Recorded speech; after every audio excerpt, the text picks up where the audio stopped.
ভাই কোন দেশে যান?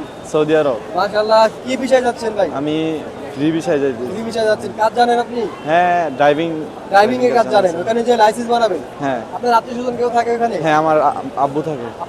আপনার আব্বু থাকে ওখানে? জি। মাশাআল্লাহ। তো আপনার আব্বু ওখানে কি করছেন? আমার আব্বু এই জায়গায় কাজ করতেছে। আচ্ছা আচ্ছা, আপনি আপনার আব্বুর মাধ্যমে যাচ্ছেন আর কি, আপনার আব্বু হ্যাঁ, নিয়ে যাচ্ছেন? এরকমই। আচ্ছা, নেওয়ার পরে আপনাকে লাইসেন্স করে দিবে, গাড়ি কিনে দেবে, এরকম এরকম, হ্যাঁ। ব্যবস্থা করে জি দিবে। জি। তাহলে তো অনেক ভালো হয়, যেহেতু আপনার আব্বু আছেন ওইখানে সৌদি আরবে, সেক্ষেত্রে আপনি গাড়িও চালাতে পারেন ইনশাআল্লাহ। যাওয়ার পরে যদি লাইসেন্স নেন 2-3 মাসের মধ্যে, এবং অনেকেই ডেলিভারির কাজ করে, ফুড ডেলিভারি বা অন্যান্য ডেলিভারির কাজ করে। এই ডেলিভারি কাজ করলে কিন্তু অনেক ইনকাম করা যায় সৌদি আরবে, আমি হ্যাঁ, জানি। জানি। তো আপনার জন্য অনেক অনেক শুভকামনা, দেশের বাইরে যাচ্ছেন। কেমন লাগছে ভাই আজকে? হ্যাঁ, খুব ভালো লাগতেছে। দেশে কি করতেন ভাই? দেশে কিছু করতাম না, পড়ালেখা করতাম। পড়ালেখা করতেন? হ্যাঁ। Okay.